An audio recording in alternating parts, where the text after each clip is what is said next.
Halo Lomates, kembali lagi di On Air Lo podcastnya Eva Uner. Pada hari ini kita bakal ngobrol bareng wisudawan terbaik untuk program studi Magister Ilmu Hukum periode Desember tahun 2025 nih Lomates.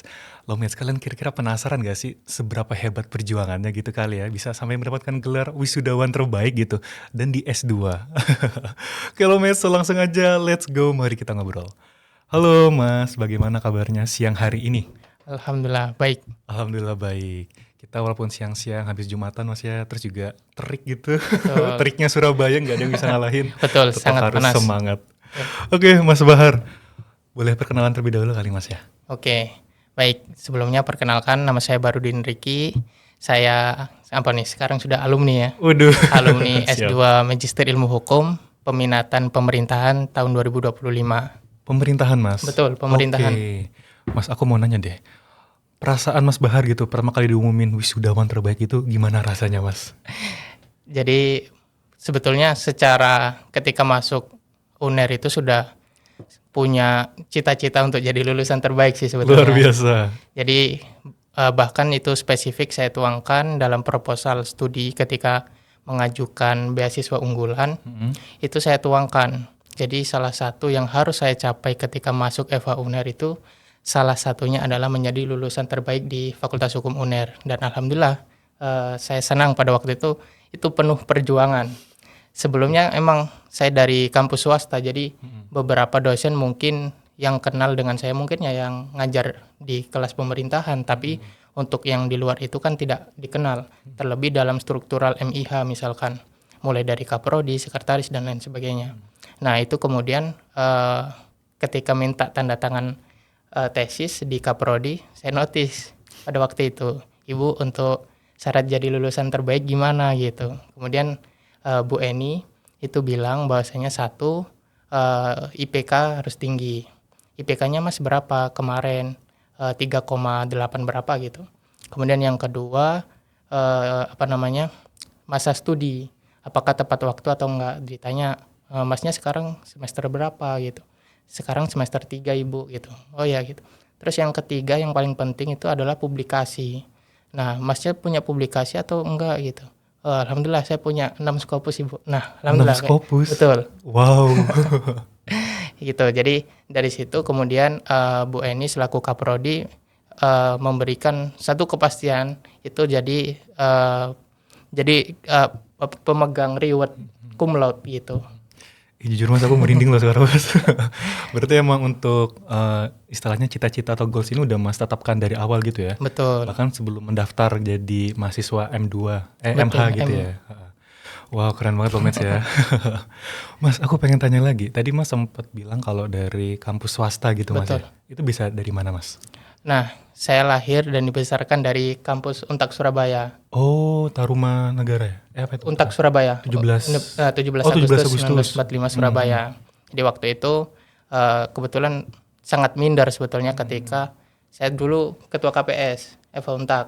Oh, peradilan Kemudian semu. betul. Oke. Nah, kemudian dapat undangan dari KPS FH UNER, acara program Divisi TIN. Kemudian beberapa kampus juga diundang, salah satunya dari Untak Surabaya. Nah, kemudian agak minder nih. Di waktu masuk parkir di Srikana, bercita-cita nih, kayaknya harus lanjut di sini. Setidaknya sebelum orangnya masuk, harus punya tulisan di FH UNER. Keren. Nah, carilah itu riset-riset. Ternyata FH UNER punya beberapa jurnal. Yang pertama adalah Jurisdiction kalau tidak salah. Kemudian Media Juris dan seterusnya. Untuk yang paling mudah kayaknya Jurisdiction. Nah, jadi waktu itu masih menempuh S1 di FH Untak, kemudian cobalah submit di Jurisdiction itu. Nah, kemudian akhirnya lolos, kemudian publikasi. Nah, orangnya menyusul. Oke. Gitu ceritanya. Nah, masuk di UNER itu kebetulan pakai jalur non tulis. Jalur non tulis tapi pakai portofolio, punya jurnal Cinta 3 dan penulis pertama. Jadi tidak tes TPA dan bahasa Inggris tapi langsung wawancara begitu. Oke, berarti istilahnya kayak percepatan lah gitu Mas ya. Betul. Kalau boleh tahu dulu Mas nulis apa gitu Mas? Yang apa itu? Yang pertama banget yang Mas submit ke Jurisdiction tadi ya? Oh, kalau yang di Jurisdiction terkait dengan pembatasan waktu pengujian Perpu di Mahkamah Konstitusi. Tapi kalau pertanyaannya pertama kali nulis tentang apa terkait dengan pembatasan masa jabatan ketua umum parpol. Oke. Itu sebelum rame di Iya. media massa. Jadi pada waktu itu saya nulis tentang itu, kemudian rame soal itu. Berarti nulis itu pas semester berapa Mas mulai nulis kayak gitu? Waktu S1 mulai semester 3. Di sana itu Oh. tugasnya paper Mm-mm. gitu. Jadi nulis, bahkan itu sebetulnya tugas UAS. Tapi saya selesaikan berapa, 1 minggu atau apa, langsung kaget dosennya, terus habis itu ternyata bagus. Oh, Gitu. berarti istilahnya ya udah prepare gitu ya, terus kaget juga. Nah, seperti itu kurang lebih. Keren banget. Berarti Mas selama nulis ini kan pasti kan butuh bimbingan gitu Mas. Betul. Nah Mas itu bagaimana dulu Mas? Kayak program nulisnya itu seperti apa? Apakah ada dulu brainstorming dulu sama tim atau bagaimana Mas? Nah, jujur kalau saya pribadi, kebanyakan hampir semua tulisan yang saya publikasi itu hampir saya sendiri, penulis tunggal. Sendiri. Pun kalau misalkan ada yang semakin kesini lebih banyak dengan dosen S1.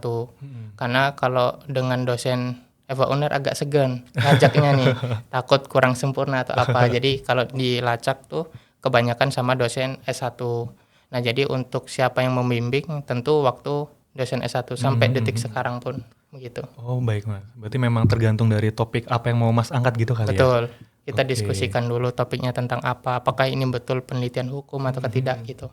Iya, nah Mas, di Eva Uner sama Eva Untak itu ada perbedaan nggak? Kan kalau di Uner Oke. ini kan pastinya kan kita kan normatif Mas ya. Nah kalau di Eva Untak itu kayak gimana Mas? Nah, berhubung dosen di Eva Untak itu adalah dulu mahasiswa di sini, jadi kurang lebih 11-12. Oh iya? Jadi nggak terlalu Satu arah berseberangan, ya? betul. Satu arah. Jadi pada waktu masuk S2 di sini juga teman-teman tanya yang dari teman-teman fast track tuh, Mas dulu kuliah di sini culture shock nggak gitu? Enggak, di sana juga sama Juga kok, sama ya? 11-12 gitu. Oke. Jadi ya bisa ngikutin. Bisa ngikutin ya? Betul. Heeh. Soalnya kalau kita lihat kayak kampus lain kayak UGM kan mereka juga bisa social legal Social legal, Mas ya. betul. Kalau kita kan tidak bisa gitu. Social legal itu bukan penelitian hukum. Betul. Oke menarik. Nah Mas kita udah sering ngomong masalah hukum nih. Nah Mas Bahar ini emang dari awal itu dari kecil gitu kali Mas ya. Itu emang bercita-cita buat masuk ke perguruan tinggi sarjana hukum, apa ilmu hukum gitu atau gimana Mas? Soalnya kalau dari aku nggak ada ide Mas. Jadi sebenarnya ini awalnya mau masuk teknik. Cuman mungkin nih. Allah memberikan jalan yang lain Mas ya. Betul. Jadinya dibelokkanlah ke hukum. Ternyata asik ya, seru juga ternyata. Nah Mas gimana? Sebetulnya sama. Jadi apa yang kita inginkan sebetulnya bukan yang kita laksanakan Iya, sekarang iya, gitu. iya. Jadi kalau Mas Revan tadi di teknik, kalau saya lebih cenderung ke agama. Oke. Jadi sebelum S1 saya itu menempuh pendidikan di Madrasah Aliyah di jurusan keagamaan. Bahkan pada waktu itu saya berkeyakinan bahwa demokrasi itu bukan yang dianut oleh Islam. Jadi kurang tepat kalau misalkan orang Islam menganut sistem demokrasi gitu. Nah, oleh karena itu kemudian melahirkan satu pemikiran bahwa ya sudah, kalau gitu saya mau kuliah di kampus yang Islam gitu. Pada waktu itu di UIN rencana. Oke. Nah, pada waktu itu kemudian beberapa jalur saya masuki mulai dari SNMPTN, SBMPTN, UMPTN dan lain sebagainya. Itu ternyata belum rezeki. Nah, kemudian ya kayaknya di UIN itu ambil ini keluarga hukum Islam gitulah. Nah, habis itu ternyata belum rezeki, kemudian geser ke hukum Untak. Nah, kalau saya paksakan di Mandiri negeri, bayarnya mahal tuh. Iya betul. Nah, kalau di UNER kan sulit, bukan hanya itu, tapi sulit. Tapi kalau kayak misalkan yang di kampus-kampus lain, yang mungkin secara nominal lebih miring, tapi saya juga lihat akreditasi. Karena yang dekat rumah itu akreditasinya masih B. Jadi saya juga cari kampus swasta yang akreditasinya sudah A atau unggul, betul. Oke, berarti memang menyesuaikan gitu Betul. Mas ya. Luar biasa loh Mas. Jadi meskipun dulu ada halangan gitu ya, tidak menjadi sebuah penghalang gitu. Betul. Ya intinya kita kerja keras Mas ya. Betul. Dan sepertinya juga pastinya pasti harus selalu berdoa kepada Tuhan Yang Maha Esa begitu. Karena juga tanpa berkatan rahmatnya juga kita tidak mungkin sampai di titik ini gitu Mas ya. Oke Mas Bahar, aku pengen gali lebih dalam lagi nih Mas. Oke. Soal kegiatan Mas Bahar dulu pas kuliah S2 itu seperti apa gitu Mas? Jadi pada waktu kuliah S2 itu tentu barengan sama kerja ya. Jadi alhamdulillahnya kuliah di Fakultas Hukum UNER S2 itu kuliahnya malam, jadi enak. Pada waktu itu saya masih di perusahaan swasta, jadi tenaga ahli di tim legal gitu. Nah, jadi pada waktu itu bolak-balik ke Pasuruan, ke Mojokerto dan seterusnya gitu. Jadi pulang langsung ke kampus gitu. Bahkan pada waktu itu masih musim-musim hujan awal-awal tuh. Nah, kemudian kuliah, alhamdulillah saya suka emang dari awal kan. Dosen-dosennya juga saya suka karena saya sudah kenal, lihat baca-baca tulisannya, sehingga ketika bertemu beliau ya saya memang kagum dan emang punya minat untuk belajar gitu. Nah, kemudian didukung dengan teman-teman yang sangat suportif. Dan juga di kelas itu sangat-sangat demokratis lah gitu. Jadi perdebatan itu ada, jadi bukan hanya kita presentasi kemudian selesai sudah enggak, tapi juga ada tanggapan dari rekan-rekan yang punya perspektif berbeda gitu. Jadi kita punya perspektif yang sangat luas di situ. Iya, begitu ya. Karena kan memang ada banyak pemikiran gitu Mas Betul. ya. Gitu. Oke. Wow, banyak banget. Berarti Mas itu sekalian nyambi kerja. Betul. Berarti gimana tuh Mas? Mas kerjanya sore, selesai sore terus langsung ke UNER atau gimana? Ya, jadi Langsung kayak pagi gitu? sampai sore kemudian langsung geser ke UNER. Waduh, capek banget gak sih Mas? Betul. Kadang waktu bulan puasa buka puasanya bareng di kos teman gitu. Oh alah. Ya ampun, perjuangan Mas. Ya, gitulah. Nah, itu kan sibuk banget Mas pasti Mas, dan juga pasti kan capek gitu. Nah Mas dulu itu bagaimana Mas cara bisa menanggulanginya lah kayak gitu, seperti apa? Jadi karena emang dari awal sudah niat untuk S2, jadi saya sendiri harus memanage itu dengan baiknya. Jadi kapan harus selesai untuk pekerjaan, kita stop jam berapa, kita persiapan untuk ke kampus jam berapa gitu. Jadi benar-benar harus, ya sudah, kita disiplin soal waktu itu. Ya, berarti ada planning yang jelas gitu Betul. Mas ya. Oke Mas, dari semua itu nih kira-kira menurut Mas yang paling berkesan itu apa? Dari pengalaman kuliah di S2 tentunya. Apa ya, tentu perdebatan di kelas sih, Oh iya? menarik. Coba gimana Mas? Bisa itu Mas diceritain lagi nggak? Bagaimana perdebatannya deh? Salah satu contoh ya perdebatan di kelas yang bagi saya menarik tuh, bahkan sampai di stop oleh dosen. Oh gitu? Iya, di stop sampai. Jadi itu ada teman satu kelompok yang mempresentasikan tentang unamendable clause, tentang ketentuan yang tidak bisa diubah dalam konstitusi. Kemudian dijelaskan panjang lebar oleh kelompok yang bersangkutan. Nah, sebelumnya saya riset tuh, baca risalah perubahan Undang-Undang Dasar. Kenapa sih pasal 37 ayat 5 Undang-Undang Dasar itu lahir? Apa yang melatar belakangi? Kemudian ketika saya baca juga memang ada perdebatan di situ. Bagi yang pro terhadap demokrasi ya, ini tidak relevan jika dalam suatu konstitusi itu menganut ketentuan yang tidak dapat diubah. Oke, dalam keadaan sekarang mungkin bentuk negara kita relevan, tapi belum tentu untuk anak cucu kita tetap relevan. Itu yang perdebatan yang ada di dalam risalah perubahan Undang-Undang Dasar.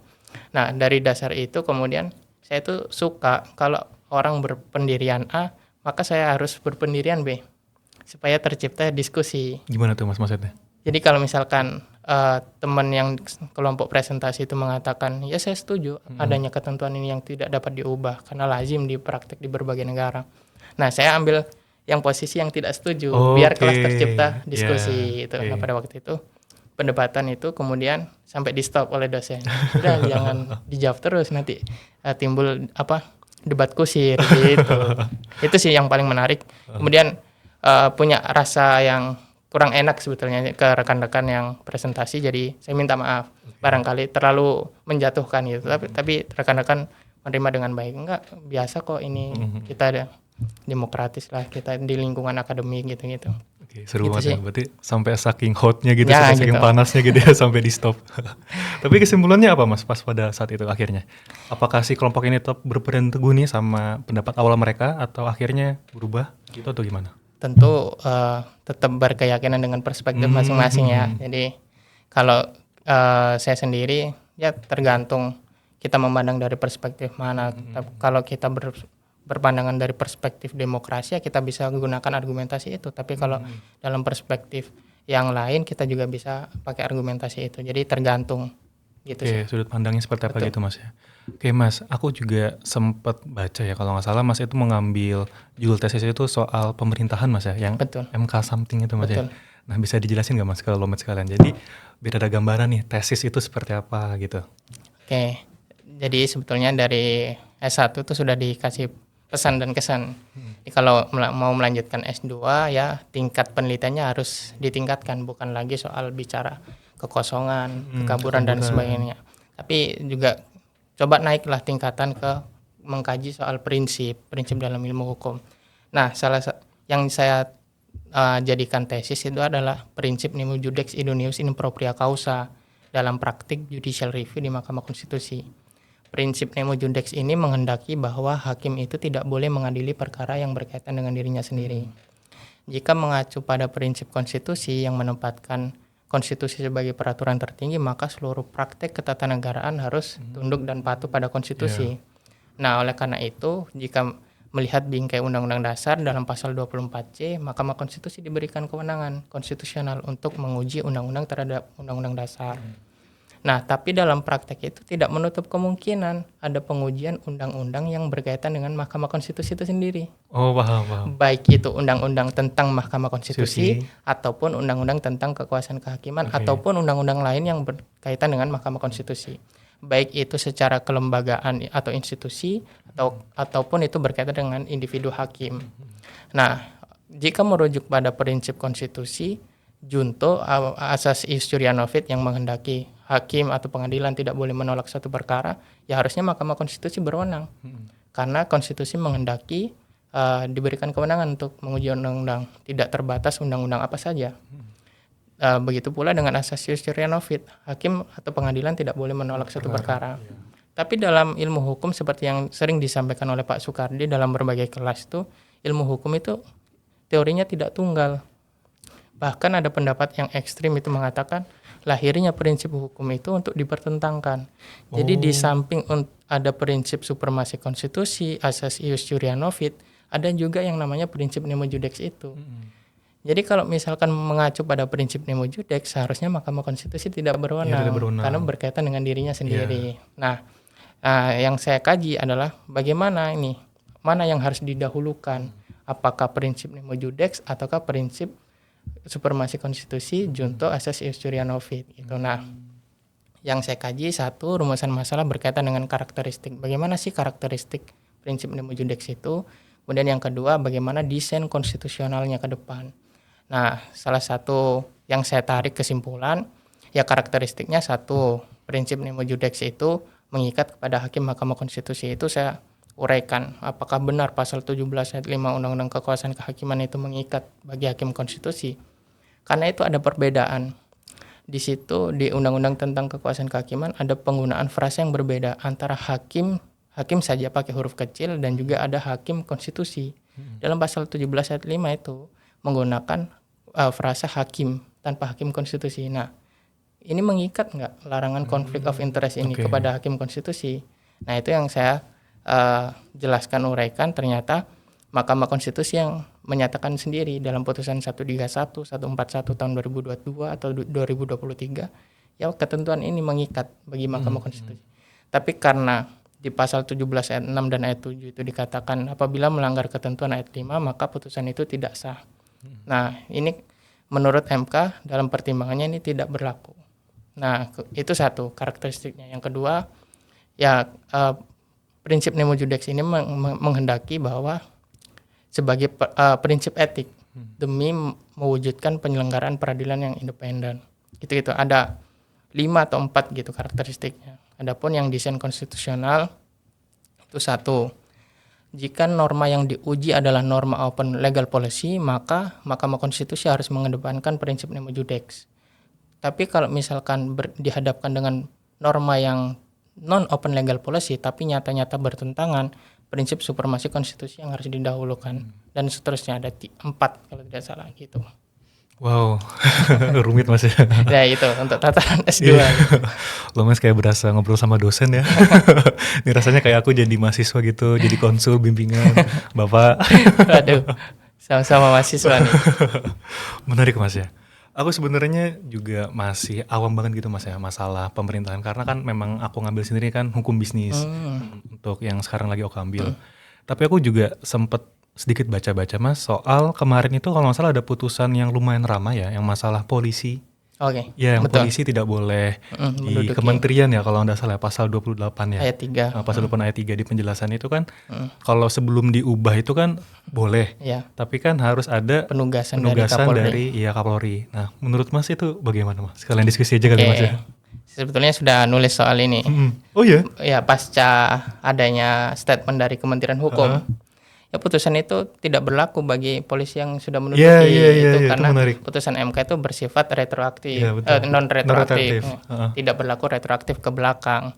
Nah, menariknya nih kemarin lahir peraturan Kapolri nomor 10 tahun 2025. Baru Mas? Ya, Berarti tentang habis itu? baru Habis kemarin nih. putusan MK? Kemarin Oh, iya? banget nih. Oke. Kalau dicek ada tuh peraturan Oke. Kapolri pasca adanya tim reformasi. Iya, tim reformasi Nah, itu hukum itu. menariknya itu. Kemudian lahir peraturan Polri nomor 10 tahun 2025 tentang kurang lebih anggota kepolisian tuh boleh menduduki jabatan-jabatan tertentu. Padahal kalau kita ngacu pada pasal 28 ayat 3 ya Batang, yang materi muatannya bukan penjelasannya itu udah jelas. Boleh anggota kepolisian tuh mengisi di luar kepolisian asalkan dia mengundurkan diri atau pensiun. Iya, betul. Udah dua itu aja. Tapi jika lihat di penjelasan ya dia dimungkinkan untuk itu asalkan ada penugasan dari Kapolri. Tapi pasca adanya putusan 135 itu putusan MK ya tidak boleh.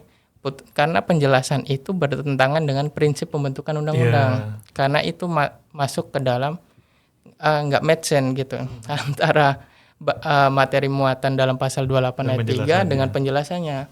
Dan sehingga jika mengacu pada prinsip pembentukan undang-undang nomor di Undang-Undang 12 tahun 2011 itu tidak sesuai. Oleh karena frasa penugasan dari Kapolri kalau tidak salah frasa itu dibatalkan oleh Mahkamah Konstitusi, dinyatakan bertentangan. Nah, kalau ditanya saya pribadi, apakah putusan MK itu bersifat retroaktif atau kan non retroaktif? Pada prinsipnya dia berlaku ke depan, tidak bisa berlaku surut ke belakang. Tapi kalau dalam hal ini betul, tapi dalam beberapa perkara tertentu Mahkamah Konstitusi memang putusannya bersifat retroaktif. Oke. Pada tahun 2008, 2012 atau tidak salah itu pernah. Tapi itu disebutkan secara rigid dalam pertimbangannya. Putusan ini berlaku ke belakang untuk menciptakan keadilan yang substantif.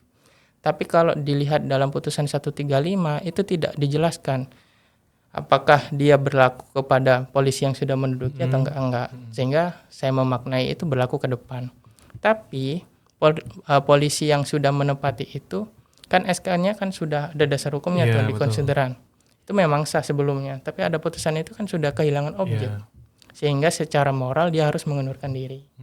Gitu. Jadi kalau mau secara moral tapi jatuhnya betul. Mas ya. Tapi kalau sekarang apa ya? Dasar yang dijadikan SK kan sudah nggak ada. Iya, betul. Jadi kan udah hilang gitu ya. Kalau masih diteruskan ya itu berarti tidak ada dasar hukum yang melandasi itu.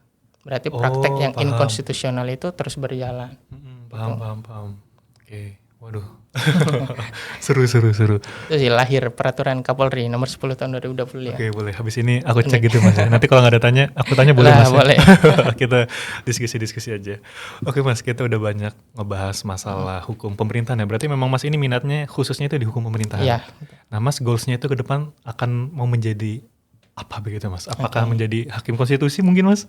Amin. Amin. Syaratnya berat nih, lebih berat daripada jadi presiden kan. Waduh.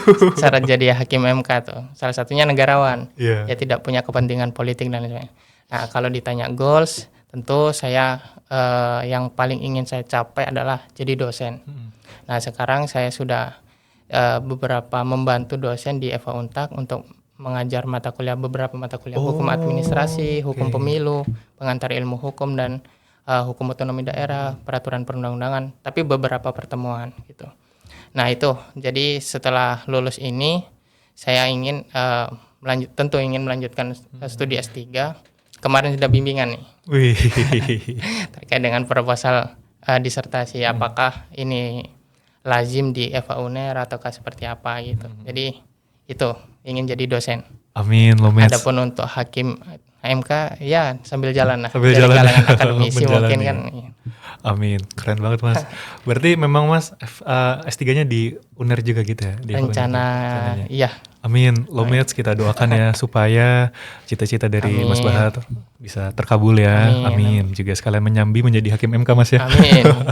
Oke Mas Bahar, ada nggak kayak apa ya, kayak tips and trick gitu bagi teman-teman sekalian, lowmates sekalian yang mungkin ingin menjadi sejalan lah gitu dengan visinya Mas Bahar gitu, ingin menjadi dosen. Bisa berikan tips and triknya gitu Mas. Oke, kalau ditanya trik and tipsnya untuk jadi dosen ya tentu teman-teman yang masih berstatus mahasiswa tentu perbanyak publikasi. Karena itu salah satu nilai plus. Bahkan kalau jika teman-teman atau lowmates lihat beberapa syarat untuk jadi dosen di universitas-universitas itu lebih mengutamakan yang mempunyai H-index Scopus. Jadi untuk menuju itu tentu perjalanan yang sangat panjang. Iya. Jadi dari sekarang ya coba-cobalah untuk yang Sinta gitu, kemudian upgrade diri di Scopus gitu. Meskipun bayarnya mahal ya gandenglah dosen atau siapa yang bisa mengcover itu gitu. Nah, satu ya itu tadi perbanyak publikasi. Yang kedua ya tentu nggak boleh bodoh kan kalau udah jadi dosen tuh. Iya. Karena itu tanggung jawab moral yang sangat berat. Ya kalau cuma ngajar asal-asalnya bisa, tapi kan tanggung jawab nanti mahasiswanya lulus kerja di mana kan nanti bisa mempermalukan itu. Jadi di samping memperbanyak publikasi, yang kedua ya emang harus belajar dengan serius gitu. Oke Mas, top banget, keren banget.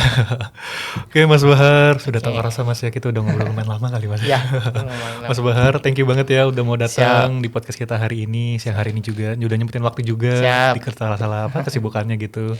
Buat lowmates juga terima kasih banyak sudah mendengarkan podcast ini dari awal hingga akhir.